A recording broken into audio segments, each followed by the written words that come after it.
selection of sizes, finishes, and styles, you can design an office just the way you need it. An office you can be proud of. The Office Furniture Outlet in Corona is just south of the 91 freeway in McKinley at 284 DuPont Street, or visit ofousa.com. That's ofousa.com for the Office Furniture Outlet in Corona today. Miss your favorite show? Download the podcast at kcaaradio.com.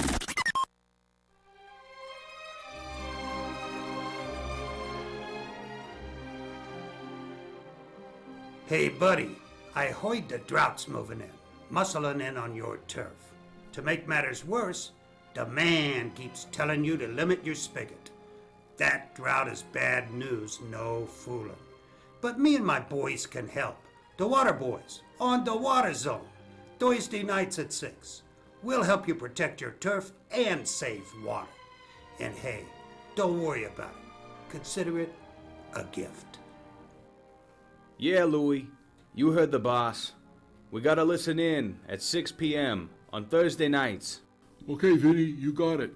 The Waterzone, Thursday nights at 6 p.m. I'll tell our lawn it's now protected.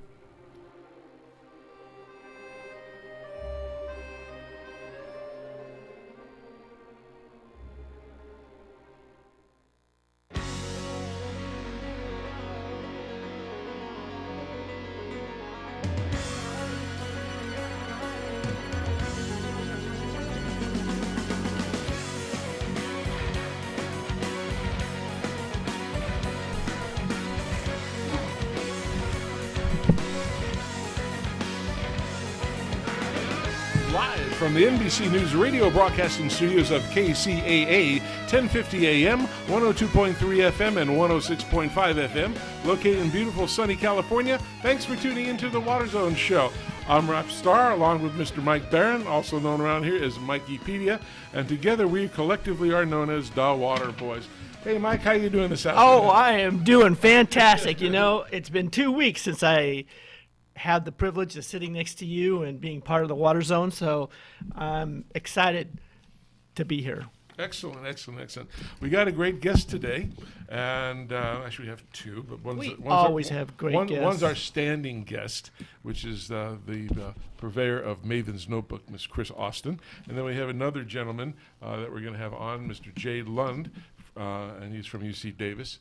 Does Mr. Davis, is he on the phone? Who do we got? Oh, that's just Chris? No, we got Dave too. We got who? Jay. Oh, excellent, excellent, excellent. Great. You're better than you even realize. Well, I'm scrambling because the numbers that they gave us to use didn't work. I had to scramble to send Jay a message, and I gave Chris a different number to call in this morning just to be safe. Well, I mentioned who was going to be on the show tonight, Chris and Professor Lund, and both my wife and my daughter, who is in Baltimore, are going to be listening in on the 800 number versus on the phone. So they were excited too. Excellent. Well, we're all excited today. Anyway, it's a great week, great day. Things are happening, and I'll tell you more what's going on after the show. All right. Lots of crazy things. But anyway, we should get into the show and bring Miss Chris on. Chris, how you doing today? I'm doing great. How are you guys doing? We're excellent. You know, Chris was with me, or I was with her, either way, where we both attended the San Bernardino Water Conference last Friday. I heard that was very informative, and that you didn't get kicked out. So, you know, we're all happy about that. He didn't get booed off the stage. I know, you know, he's a bit of a Robertopedia too himself. You know, he's been doing a great job. I behaved myself. All right. No, what did you think of the conference? Oh, I thought it was great. I thought it was very informative. And you had an interesting panel talking about the difference between public and private water agencies. Right. You know, it would have been fun to get into some of the real differences in the business world. Yeah, but I know they didn't want public agencies. Yeah, they didn't want to touch on that. And then when I took the questions from the audience, I was shocked at the first person who got up and asked some questions, but I had to let them go on because she wasn't very happy with one of the water agencies. But you can't stop them. I mean, you ask them to ask their questions and Gotta let Oh, 'em- I know, and you don't want to put panelists on the spot, never, No. But I think the big difference between public agencies and investor-owned utilities is that the public agencies have to take public trust values into consideration. They're spending the public's money, so there's a lot more control.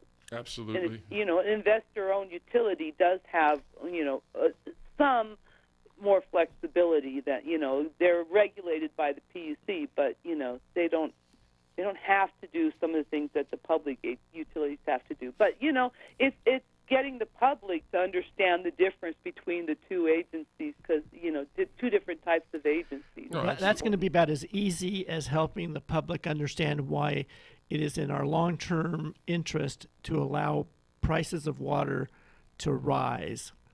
That's going to be a tough one to convince people. Well, the real value of water. Well- But to start this off, let's do it right. Are you ready to? You know what they do at the boxing matches, right? Are you ready to? You know? Box. No. what does that guy say? Oh, rumble. Are you ready to rumble? And we're having some rumblings up north. Farmers and environmentalists joined to battle planned Delta Tunnels project. You want to tell us a little more what you know, Chris? Yeah, well, there's not really a story about anything particularly new, not a new lawsuit being filed yet, but give it a day or two. But it was more of a story that the opposition to the Delta Tunnels are starting to coalesce together, and sometimes that makes for some strange bedfellows. But they're kind of joining forces. Those that are opposed, as are those that are for the tunnels. They had a meeting on Monday at Metropolitan Water District on the cost and finance of the California Water Fix project. And I would have to say, I'm still working through the meeting. I would have to say that there were about as many people speaking in support of the project, mostly business leaders, labor groups, but there were as many people speaking in favor of the project as there were speaking against the project, which I thought was kind of interesting. So everyone was out in force for those for that beginning part of the meeting where usually there's no one there to speak, but now there's like 25 people. But it's interesting. People are kind of getting out to express their opinions. The news from the Metropolitan Water District is now they actually think it's going to be less, more like $3 a month per household for the California Water Fix project. But the tunnel opponents don't agree with their cost assumptions. And again, really the wild card, to me, I don't really think the wild card is whether urban Southern California is going to go for it. It's really what is agriculture in the Central Valley? What are they going to do? And that we just kind of have to wait to see how that shakes out. There's a lot of rumblings that they can't afford it, but when push comes to shove and they have to come down to the wire and make the decision, that's when we'll really know.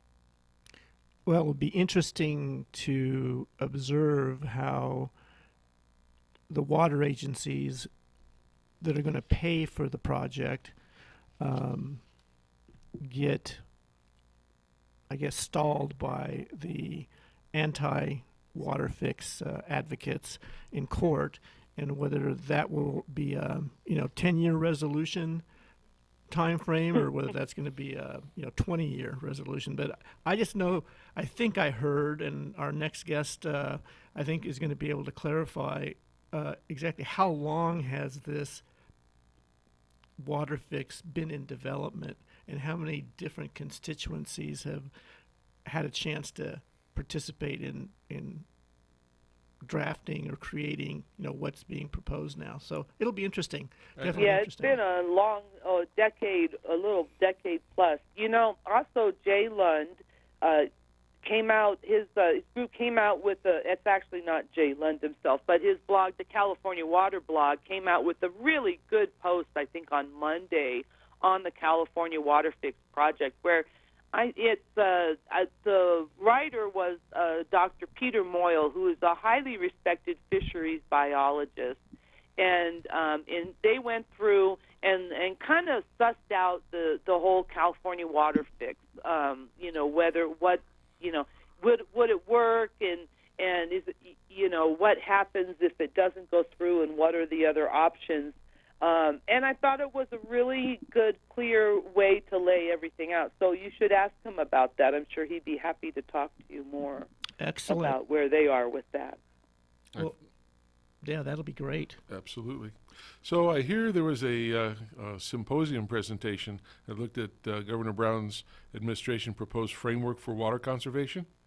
Oh, yes, that was at the Chino Basin event Yep. at the end of June. I posted that. The legislature comes back next week, and one of the things that they were supposed to be working on over the break was how to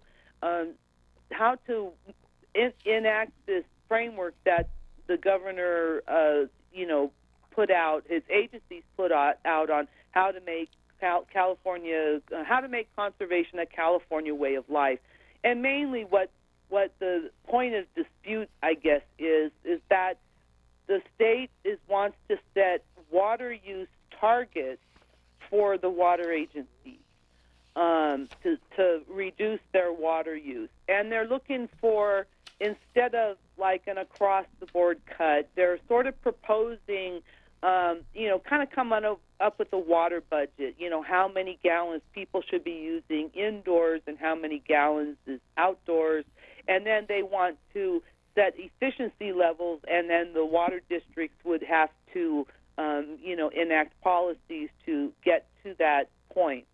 And the water agencies are really trying to, come up with what they feel is fair. There's, it sounds easy on the outset, but when you really start digging into it, there are questions. And so we're going to probably see some movement on that in the next month or so now that the legislature is back. So we'll be looking to see what happens there. Well, it'll be interesting. The thing is, every time somebody makes a plan and they have the public hearings, and after everybody makes a decision, there's more people who just find out what it's all about, and it starts all over again. Well, I think what's really, I think that a lot of people don't understand quite this thing of demand management. I actually asked my husband one night, I said, if I tell you that your utility company practices demand management, what do you think that means? And he took a minute and he says, I think they're spying on me. Well, it's like Southern Cal. They've done this with the electricity because they don't want to be building any more power plants, right? So they put constraints on the electrical utilities to reduce consumption in your service area, and so you have to implement plans and policies to get people to reduce their use, and and that's something that they've done with the electrical utilities. Now they're going to do it with the water utilities. So it's an interesting way of going about it, and it really puts it in the court of the water districts to make this happen. But when you look to the other side, the public doesn't understand it,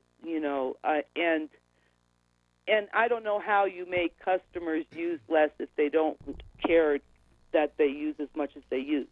There's definitely the feeling, well, I can use what I want and willing to pay for it. Yep.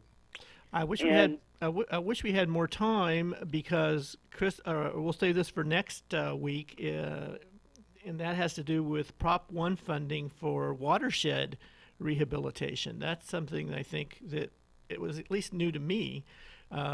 So that's a pretty big deal, I think. Yeah, well, they also had all the surface storage projects had to turn in their applications, so that was the big news this week too. How many new dams are, there's only $2.7 billion out there for a new storage project, and it's not intended to fully pay for, any one project. And there's like 12 projects applied, 6 were for dams, and the other 6 were groundwater projects. And it's not enough money, obviously, for all 12, so they'll be being evaluated on a competitive basis for those. We'll see how that goes. Absolutely. All right, well, we're going to take a little break here to get some words from our sponsor and then be back with our other guest, Mr. Jay Lund. So stick around, everybody. If you want to call in, 909-792-5222 or 909-792-1050. And thank you very much, Chris. Yeah. Okay, we'll talk to you next week. All right. Take care. Bye-bye. Bye-bye. This is the Schmidt's Yard. Company's coming soon, and, oh, Schmidt, their deck and outdoor furniture's been dominated by dirt. But no worries, there's plenty of time for Scott's Outdoor Cleaner Plus OxyClean to work its magic. Its fast-foaming action lifts dirt and wipes out stains from moss, mold, mildew, and algae. Guaranteed. All while being safe to use around plants and grass. Because when company's coming, dirt's not invited. This is a Scott's Yard. Pick up Scott's Outdoor Cleaner this weekend. Are you looking for a place to buy your landscape and gardening items? Come visit us at Site One Landscape Supply. We offer a large and quality selection of irrigation, landscape, and outdoor living products such as Toros water-efficient precision nozzles. Site One Landscape Supply has over 30 locations right here in Southern California, and we are the largest national wholesale distributor of landscape supplies in the United States. Site One's knowledgeable and friendly staff is equipped to help you with all your landscape, irrigation, and outdoor living projects.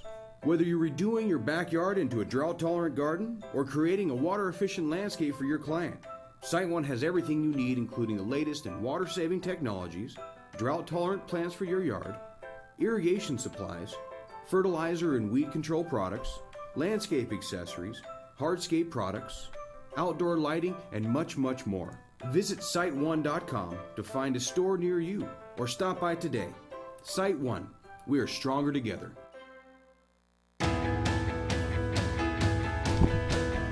Well, welcome back to the Waterzone Show with Mike and Rob. We hope everybody's having a great afternoon. And Mike and I are excited, and so is other people that we've talked to about our next guest, as well as Chris. We have a gentleman named Jay Lund. He's the director for the Center of Watershed Sciences at UC Davis. A little background on him. Jay is a professional of civil and environmental engineering. He's on the editorial board of several water resources publications, has been a member of the advisory committee for the 1998 and 2005 California Water Plan updates, has served as convener of the California Water and Environment Modeling Forum, and president of the university's Council on Water Resources, as well as the Delta Independent Science Board. Jay's principal research interest is in the application of systems analysis, economic and management methods to infrastructure and public works problems. He's also the co-author of several books and reports to the Sacramento San Joaquin Delta, published by the Public Policy Institute of California and the University of California Press. He also co-authored an analysis of economical water supply alternatives to Hetchy Dam, and also writes a blog. So, Jay, your blog starts with the statement, a biologist, economist, engineer, and geologist walk into a bar. Which are you, and how did you become so knowledgeable and passionate about California water? Well, we have here at the Center for Watershed Sciences at UC Davis, we started off as a group of professors from different departments. There was a biologist, Peter Moyle, Chris Austin mentioned earlier, an economist, Richard Howitt, an engineer, that's me, a geologist, Jeff Mount, and we started working on these water problems, and we having such a great time that we kept working on it, and the center's grown since over time to where I'm the last of all those that hasn't actually retired. So, but we have a lot of new people, and we do a lot of fun things, and so it seems like when the opening statement for the blog, which is CaliforniaWaterblog.com, that we should have something a little bit like a beginning of a joke, because we wanted to have a little bit of sense of humor. So we have biologist, economist, engineer, and geologist walk onto a bar. Oh. That's even more interesting. Yeah, well, I was reading that as I would walk into a bar. I don't know where my mind is at, so thank you for that clarification. Anyway, we have either one of those are very good. we also have on our line, just so everybody knows, Miss Ingi Bisconer, and she works for our micro irrigation group and does a lot with ag and stuff. And we thought we'd bring her on because a lot of your work is involved in ag, and you touch all of those things. So we thought we'd not gang up on you, but get people in different areas of specialties to ask you some questions. So Ingi, I'll let you ask the next one. Yes, I think Rob and Mike, you just thought you'd be hungry, so you wanted the ag gal on the line a little bit too. Well, hey, and we will talk about food. But Jay, I first wanted to dive into your latest blog, speak of a new environmentalism that's needed, and I like the phrase going from no to how better. So my question is, can you kind of explain the nature and significance of what is really a paradigm shift, and maybe some examples of what we could accomplish by going from no to how better? Well, if you go back to the origins of most of the environmental legislation, was the late 60s, early 70s, things were pretty bad. Terrible air pollution down in Southern California and many other parts of the state, a lot of water pollution problems, a lot of concern with hazardous waste, all kinds of things. And so I think the emphasis on the original legislation was, well, let's stop doing bad things. And so a lot of the legislation is sort of prohibitory. Okay, how can we say no to bad things? And I think that was a very important start at the time. Well, we've gotten pretty good at saying no to things. And it's made a lot of environmental improvements. Certainly air quality in Southern California is a lot better. A lot of our water quality problems are better, but it hasn't worked really well for ecosystems, for the native species that we want to keep around, particularly in the Sacramento-San Joaquin Delta and other parts of the state. We're still going to have, no matter what happens, a lot of human activity, a lot of economic activity, agriculture, people living, people recreating, and we're not going to be able to say no to all those activities, and we're going to have to get used to having people in that landscape with all the native species and the public health that we're going to have anyway, we want to have. So the question, I think, has got to shift to how are we going to do better than what we're doing now. Certainly, we're still adding a lot of endangered species, even though we've been saying no to a lot of changes over time, because a lot of changes happen anyway, no matter what we do with the regulations. So we're looking to how do you better manage for the environment and still keep humans around, because you're not going to get rid of them, but be more effective, more pragmatic in keeping ecosystems alive as well. So no is kind of, if I understand you right, no was kind of the low-hanging fruit to just stop the things that were just obviously so bad, but to help the ecosystem, it's more complicated, and it requires maybe collaboration and maybe not just saying no, but maybe saying yes. Oh, yeah. Activities that help the ecosystem as well. Basically, we have to figure out how to say yes to things and what we want to say yes to. It's very easy to say no. You can go and pretty much to any kind of public meeting or something. It's always easy to say no.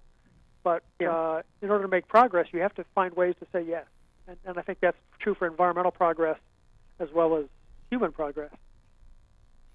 Yeah, interesting. I really enjoyed that blog, so thank you for writing it. These are all fun to write. Oh, yeah, I can imagine. Well, if you take this approach of saying, how can we do this better, and we put it in context to California's water situation. We have the ag and urban and environmental sectors. They get their water from obviously rain and snow to begin with, and we store that water in reservoirs. We also store it in the ground. But I often hear conflicting facts or numbers with respect to how much of California's water each of those sectors really uses in an average year. Can you shed some light or share with us what you think is the legitimate way to look at California's water resources? Well, I think the first thing to realize is California is a very big place, and it's very diverse. So there are some parts of the state that are almost entirely agricultural use. A few parts of the state that are almost entirely urban water use. A few parts of the state that have really very little agriculture and human use and are mostly flows that are unregulated. And some people will call those environmental. We also have very wet years and very dry years. So in some years, the proportions will change a lot between wet years and dry years, depending upon where you are in the state. If you look at the managed water in the system, if you sort of carve out the North Coast, which is largely unmanaged, then we have really most of the water being managed is for agriculture, and then urban, and then a bit for the environment. And when you say if you include all the water statewide, including the North Coast, which is pretty wet but doesn't have a lot of agriculture or human use, then it's about 50% unregulated flows, environmental flows, about 40% agriculture, and about 10% urban. Interesting. And those numbers are fairly well accepted within the water discussion community, say the folks that are debating the water fix? Well, they all, every sector likes to do the numbers in ways that make them look more impoverished. Yes. Good point. Well, that's why that was the origin of this question, because we wanted to get it from an unbiased source. One thing I learned during the drought was that waste is always water used by somebody else. Yeah. That's right. That's right. Since Chris was just on, she has an excellent write-up on those numbers that Jay just recited from DWR on the different ways of accounting for California's water. So if listeners are interested, they should go to Maven's Notebook and they could see that. And maybe, Jay, you have something on your blog as well. Yeah, we have a couple of blogs on that as well. But they all tell a similar story. What percentage of, if I could just ask, Sure. of the water that falls from the rain really we get to keep and the rest goes somewhere else that we never get to touch? Well, that's really interesting. So if you take a statewide average, about 200 million acre feet of water fall on the state in an average year. But the runoff down the streams is only about 75 million acre feet. So most of the water that comes down as precipitation evaporates and goes straight back up. Mm-hmm. Nature recycling.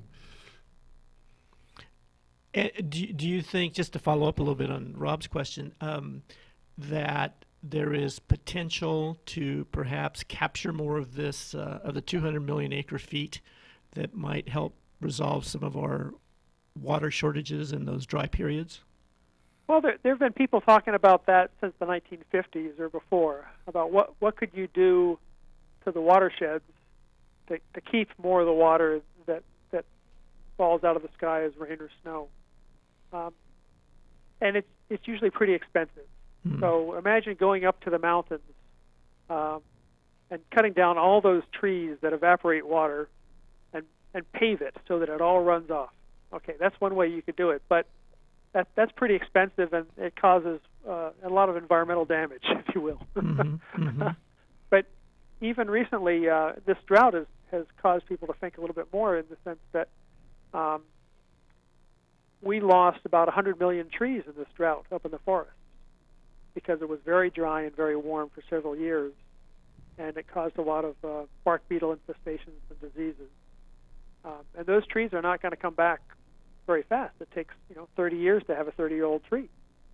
So what we're likely to see for some time is a reduction in the evapotranspiration off the forests for a few years. We might have higher evaporation from lower level plants that are going to grow more immediately, but it'll be interesting to see what happens to the forest ecosystem and the amount of water that evaporates off of them for the next 10 years or so. We might get a little bit more water out of it. Interesting. Well, we recently did some back of the envelope calculations to look at how much would it cost to get more water off of the mountain watersheds by thinning some of the forests, say, and it's really quite expensive, more expensive than desalinating seawater in many cases. So wow. There might be some cases where it's worthwhile, but it's not going to be, I think, terribly widespread. Well, I know that given your expertise with California water issues, I've got to ask you about the California water fix. I'm sure you've presented at meetings and you've written about it. I think it's been discussed and in development for the last 10 years.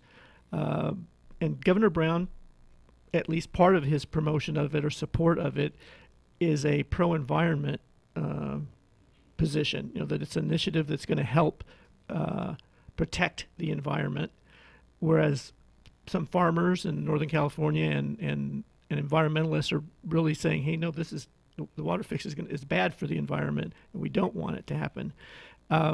So what you typically see is traditional allies in this particular case are on opposite sides of the discussion.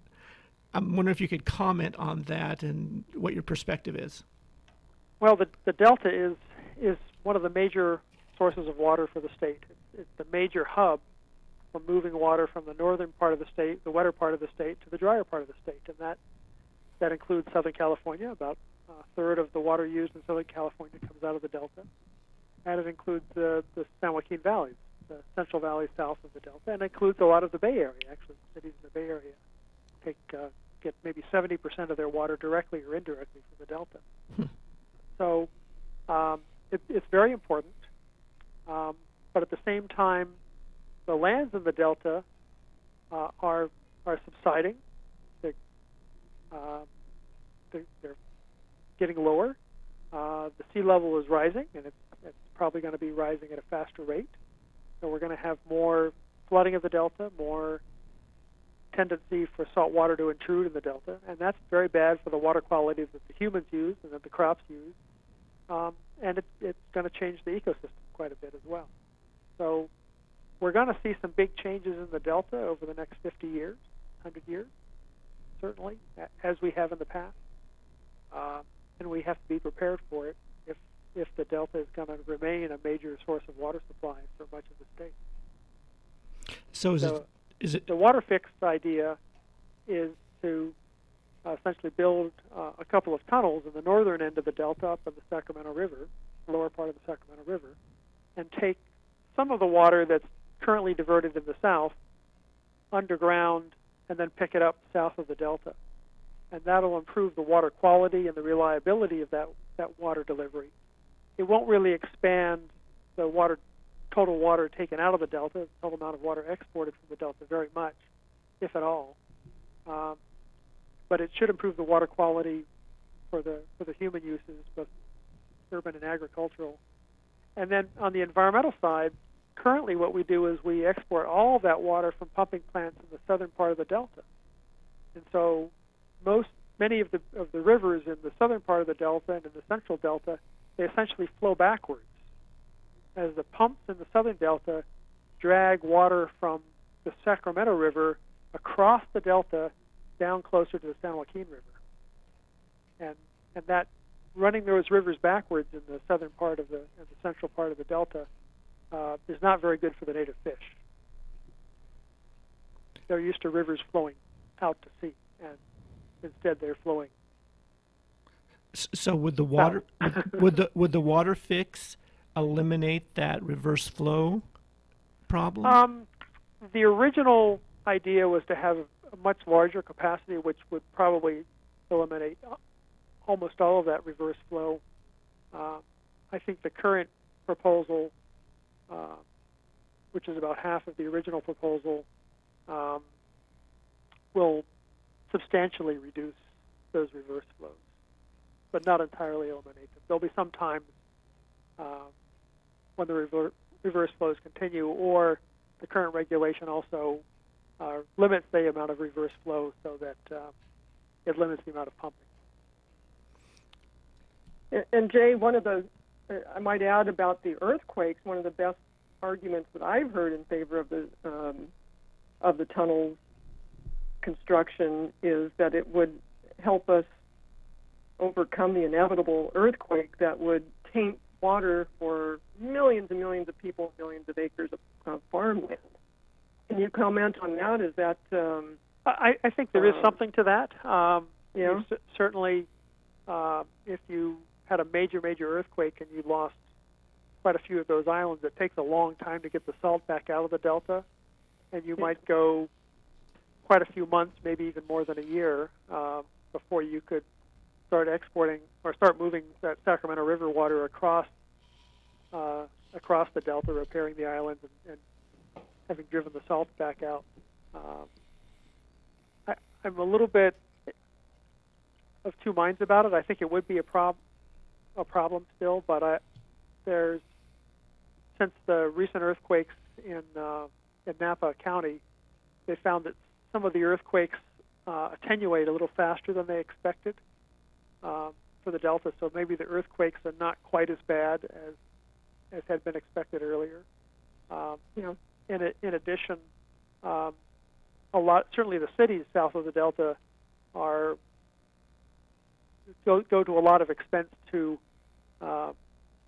keep water in reservoirs and keep water in groundwater for earthquakes that they have to prepare for locally as well. Yeah. So there's already, I think, for the urban users, in particular, quite a lot of water that is habitually stored south of the delta that would be available for such occasions. So the damages would be large, and we would worry about them a lot, but I'm not sure if they would be completely catastrophic. Okay. Well, switching gears a little bit, let's talk about agriculture, which consumes, no matter which way you slice that pie that we were just talking about, it consumes a lot of water to grow our food. But we have to remember that, the farmers aren't growing it for themselves, they're growing it for people. But in any case, I think it's pretty well publicized that, agriculture, the food that farmers produce, food, fuel, and fiber that farmers produce only contributes, like 5% to the state economy, GDP, and maybe even a smaller percent in jobs, maybe 2%. And yet our climate, so some people said, hey, the agriculture should go somewhere else, and then we wouldn't have so many water problems for people and the environment. But, we have a very unique climate here in California that grows, fruit, nuts, and vegetables that can't really be grown in very many other places. And there's also the issue of we'd like to be able to grow our own food here locally. There's food security. So from your seat, how do we reconcile this going forward? How do we keep agriculture and yet still have enough for a healthy environment and for, people's well-being and standard of living and health and the economy? It's kind of a tall order, but yeah, I think you're the guy that can answer it. Well, I can give it a try. Agriculture is a major industry in California. Any way you cut it, it's about $50 billion a year in revenues. It's hundreds of thousands of people. It's true that some parts, and certainly overall in the state, it's a few percent, less than 5% of employment and of the GDP. From a drought management perspective, this has been wonderful. Imagine how much worse this last drought would have been if we had the economy that we had in the 1930s and 40s, when about 25 or 30% of employment in the state was agriculture. One of the nice things about the urbanization of California's economy is it makes us much less dependent upon having abundant amounts of water. The major sector that still requires a lot of water is agriculture, however. And some parts of the state depend upon that water quite a lot, in particular the rural counties, and in particular the San Joaquin Valley. So it's really mostly those areas that I think are most affected by these issues. and they've, of course, taken it very seriously. And they're really, on balance, pretty smart about it. They're all very smart folks that have thought about it for a long time. That doesn't mean there's not going to be any conflicts. There's always going to be conflicts about water in California, and agriculture is going to be a big part of it because 80% of the human use is agriculture. Where this is going to come to bear mostly is in terms of trade-offs with the environment. So the environment is a sector that we're all trying to make healthy again, even as we try to keep agriculture healthy. And then the other area is groundwater management. So the San Joaquin, most of the state is actually in a remarkably good shape for groundwater. Certainly have our problems, but the San Joaquin Valley is about 1.8 million acre-feet a year in overdraft, which is on the order of 15% of all their water use. So you're looking at losing maybe as much as 15% or so of the irrigated land in that part of the world. Of course, the farmers are pretty smart when they take land out of production. If they have to, they'll take the lowest value, the least profitable land out of production. Sure, and I mentioned that we can uniquely grow fruit, nuts, and vegetables, but today we still grow millions of acres of field crops that right. Possibly could be grown elsewhere, and to relieve that pressure that you just talked about from the deficit, it'll probably be relieved by things like wheat and corn. Right, and we saw that during the drought. So during the drought, agriculture in the state lost about a third of its normal water supply. And right. They made up 70% of that loss with pumping additional groundwater. But they still fallowed about 500,000 acres during the worst of the drought. Yeah. And almost essentially none of it came out of almonds and the right. tree crops and the vine crops, the things that make agriculture really prosperous as a whole. It came out of the lower value crops that California doesn't produce very much of compared to the rest of the world. We tend to import a lot of our wheat and corn anyway. But it's very scary to have pumped 70% of our savings account, the groundwater, out during that period. But that's changing. That'll change in the future. That's right, and I think that's really probably the wisest thing that came out of the drought was the Sustainable Groundwater Management Act, which is going to insist that local areas keep track of that water and manage it sustainably so that in the wetter years we're banking enough water that we have enough around for those dry years, because the character of California's agriculture has been changing. It's become more of the permanent crops, which you have a very expensive time following those during a drought.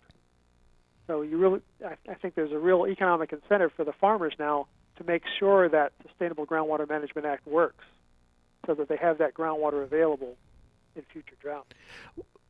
Jay, what do you think took California so long? Why did it take California so long to finally address, groundwater management, do you think? I think largely because it's so abundant in the state. Basically for the most part, we've been able to not have a lot of groundwater management for 100 years or so. And it's been a problem, but it hasn't been so onerous that we needed to fix it. Southern California is an exception to that.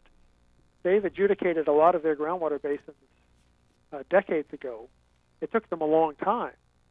And I think the example of the pain that people went through to adjudicate those basins has kept a lot of people in Northern California from wanting to adjudicate basins. But certainly Southern California ran into these problems first and has had groundwater management for decades. So, Jay, explain to our listeners what Kate Basin means, please. So if you have a groundwater basin and everybody's pumping and the total pumping is a lot more than the recharge, so the groundwater levels are going down, people start suing each other as their wells go dry. Mm-hmm. And when enough people sue each other, it goes to court. And it keeps getting worse and worse. And so eventually, over time, what has happened in Southern California is many of the bigger water users come to some agreement on how to divide the groundwater up, to limit the groundwater use, and then to manage the import of additional surface water typically. And then they'll take that to the judge and negotiate with the judge to include the rest of the groundwater users in the basin, so that the judge will agree to that settlement among the groundwater pumpers, and that's called an adjudicated basin. So it's kind of like it's a solution to a tragedy of the commons situation. That's exactly right. I like that. That showing your economic background there, Inge. Good job. There you go. I didn't fall asleep during that class. This is at Davis, so I was always awake at Davis because people like Jay were teaching me. I mean, not Jay, but better the people. Previous generation. I think I'm going to get that announcer who does the boxing things, and every time we talk about this, are you ready to rumble? And let that play. Yeah, change the subject a little bit. I know a lot of people down here in Southern California don't know much about things called nitrates and nitrites. There's hundreds of thousands of customers in the top farming regions that are experiencing nitrate contamination in their drinking water. And a lot of it's in Tulare Lake Basin and Salinas Valley groundwater.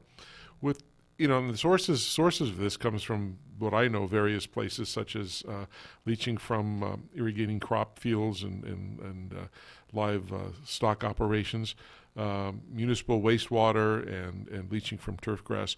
But how is the Harder report on nitrate contamination, primarily in agriculture regions, affecting Sigma, in your opinion? That's a good question. I'm not sure. I think it will affect it.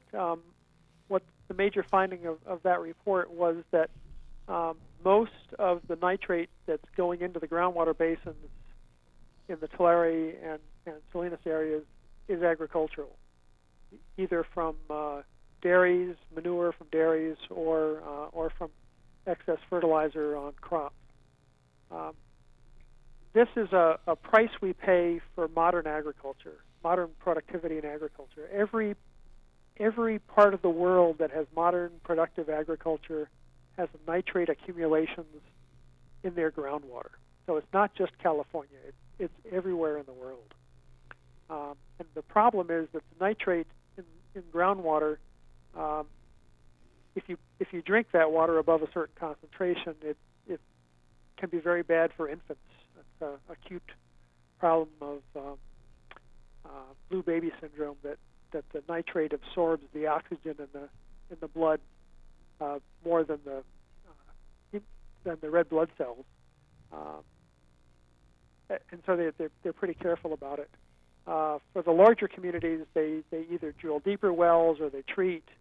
The smaller communities, it's very expensive for them to treat because they're very small. They don't have any economies of scale. And then for the individual households, it's also very expensive to treat just for your own house. So the bigger communities like Fresno, they have maybe 100 wells, and they can rotate the wells and they can do treatment. It's still expensive, but they can figure out a way to afford it. So it's really a problem for the rural small communities and the individual rural households. Well, I've read that California has, in terms of its drought management and how it tries to prepare for future droughts, borrowed ideas or perhaps contacted other agencies or academic institutions in Israel and in Australia to try to learn from them how we might better respond and be resilient to future drought situations. Is there much to learn there, do you think, in sharing information and sharing experiences? Well, there's certainly been a lot of exchanges and a lot of conversations among professional folks and industry folks. All of these regions are a little different. Israel's actually a pretty small place, and has a lot less water than we do. So a lot of things that they do for their crops, we would find too expensive here. Australia, we've learned some things from Australia too, but it turns out that most of their big groundwater basins are saline, so you can't use groundwater there to help get you through droughts very well. Yeah. So actually California does pretty well. There's some things we can learn from other places, and we should, but they learn as much from us as we learn from them. Interesting. And so kind of going back to Sigma, and do you think between the fact that we do have this ample groundwater, we did at one point in time, but we've been overdrafting it, and then trying to take advantage of those rainy seasons, will conjunctive use an approach by water managers, do you think, grow over time? Do you think that's an area that's going to be developed more groundwater storage? I think so. Part of this will be capturing what surface water you can, and some of it will be reducing water use on the surface during the wetter years so that you can bank that water. We're clearly going to have to do a combination of both of those. In much of the state, we're not going to have to fallow very much, but I think in the San Joaquin Valley, we're going to have to fallow a fair percentage, maybe 10 to 20%. Wow. Of the agricultural land over the long term. Now, that's not to say we're going to lose 10 or 20% of the jobs, because we'll take the least productive land out of production first. But you will definitely see it and feel it down there. But there are also some farmers that are showing that we can deliberately recharge the groundwater with the crop still on the ground. Yeah, Don Cameron. That's right. That's right. And great vineyards, so we don't have to take it out of production, maybe. The only problem with that is you don't often have water to put on the field. Yeah, it has to be in a high flow year. That's right. Sure. That's right. And we don't have as many of those as we'd like. Yeah. We'll hope for more in the future. That's right. That's right. Yeah. Well, Jay, you've also written about kind of a different tack again about, the big state and federal water agencies and how we developed the West, and Mark Reisner's book, Cadillac Desert. And that was a whole era in and of itself, really, and that things are different now. And, these larger-than-life individuals from the past that kind of ran the show are no more, and that we might need to rethink how our federal and state agencies function and progress and become reinvigorated with our new, realities that we're facing today. Problems today are different than they were 50 years ago. How in your mind can this happen? I think you've talked about networks of people rather than individuals. You have any examples or ideas about? Yeah, there's a really nice book I wrote a review on CaliforniaWaterblog.com a little while ago by John Fleck, who's a water writer in New Mexico. He's from California originally, but he writes a lot about California and the Colorado River in particular. And he has a recent book out called Whiskeys for Drinking and Waters for Fighting Over. And he looks in particular at the Colorado River Basin and notes from Mark Reisner's Cadillac Desert, it looked all very gloomy and doomy from that. But if you look at that basin now, they certainly have problems, certainly have big problems, but it's not catastrophic. Farmers have found ways to make money from selling water. Farmers have found that if they fallow a modest amount of land, they can save a lot of water and still keep most of their profits, sort of like California moving to the more profitable crops. That urban areas can implement a lot of water conservation, and by conjunctive use and water markets can keep really essentially all of their economy going on with a good bit less water demand than people had anticipated back in the 60s and 70s. It's really a message of collaboration. He and Pat Mulroy in that That's book right. and others talk about collaborating rather than fighting. So. And the key to making these changes and the operational changes and the cooperation is to have a network of individuals among the different agencies that have a common understanding of the problem and a willingness and understand the need to work together to change the way you manage it from the old way of looking at this system developed in the 1930s and 1940s to the way we're going to have to do it for the modern economy and the modern ecosystem with a lot more people. Well, that's going to bring us up to the end of our show. And God, Jay, we just started. Wanted to ask you a ton more questions. We're going to have to, if you, with your permission, invite you back. And thank you so much for the information you provided. I think Ingy will agree. It was great. We were going to call you the Water Czar, but I want to promote you to the King. But but we have to go because it's NBC NewsHour. And Jay, we really appreciate you coming on the show. And where can we get a hold of you if somebody needs to ask you real quick? They can Google me and find me at UC Davis. Excellent. Thank you. Everybody have a good. Thank you very much. Thank you, and remember, everybody. We look forward to having you again. Absolutely. It's my pleasure. Everybody have a good week, and remember, most importantly, think blue. KCAA Loma Linda, 1050 AM, 106.5 FM, and now 102.3 FM.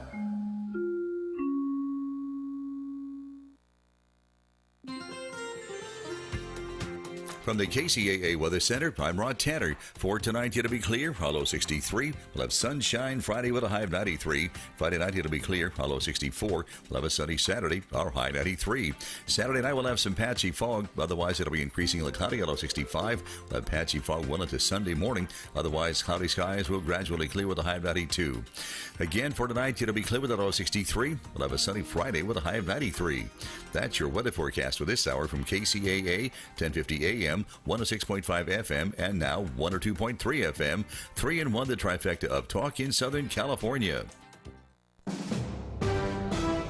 NBC News Radio, I'm Tom Roberts. The driver who rammed a van into a crowd in Barcelona is still on the loose hours after the deadly terrorist attack. At least 13 people were killed and over 100 more were hurt when a car was driven onto a pedestrian walkway in the popular tourist area of Las Ramblas. Police say the driver was trying to kill as many people as possible, and they have arrested 2 suspects so far. ISIS has claimed that its followers were behind the attack. President Trump is taking to Twitter to condemn the terrorist attack in Spain. Trump tweeting that the U.S. is ready to do whatever is necessary to help. Trump advising Spaniards to remain tough and strong and added, quote, "We love you." That's Lisa Carter. A senior Republican congressman is questioning President Trump's ability to lead after Trump's controversial comments about the weekend violence in Charlottesville, Virginia. Speaking in Chattanooga today, Tennessee Senator Bob Corker said Trump has not shown the competence needed to lead the nation. Without the things that I just mentioned happening, our nation is going to go through great peril. Corker also says he thinks there must be radical changes within the White House. Attorney General Jeff Sessions says the U.S. will not be held hostage by violent gangs. We're looking to reduce crime, to take the bloom off the rose of these gangs, to send a message to young people. You join a gang, you're going to jail. You're not living the high life. This is not the thing you want to be involved in. Speaking in North Carolina today, Sessions said criminal gangs are contributing to the rise of violent crime in the U.S. A former IT staffer who worked for Congresswoman Debbie Wasserman Schultz is being